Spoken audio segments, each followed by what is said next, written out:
सिंह यांना आस्था रोटी बँकेकडून दिल्लीला पाठविण्यात आले। भरत सिंह यांना राहण्याची व्यवस्था सोलापूर महानगरपालिकेच्या बेघर निवास केंद्रात करण्यात आली होती। ते गेल्या 8 महिन्यांपासून बेघर निवास केंद्रात राहत होते। याबाबतची माहिती बेघर निवास केंद्रातील प्रदीप नागटिळक व राहुल कांबळे यांनी आस्था रोटी बँकेच्या पदाधिकाऱ्यांना दिली। आस्था रोटी बँकेचे विजय छंचुरे व आनंद तालीकोटी यांनी भरत सिंह यांना रेल्वेचे तिकीट काढून दिल्लीला रवाना केले।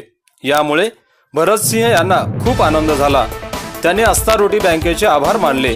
या कामासाठी हर्षवर्धन शहा, सुहास छंचुरे, नंदकिशोर पळस, देवकर शहा, अनिल जमगे, लक्ष्मीकांत भूमकर, हर्षल कोठारी, कामिनी गांधी, माया पाटील, महावीर शास्त्री, बसवराज मठपती आदींनी परिश्रम घेतले।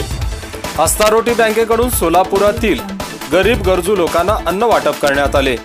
बाळकृष्ण तंबक पाटील, कांचन हिरेमठ यांच्या वाढदिवसानिमित्त अन्न वाटप करण्यात आले।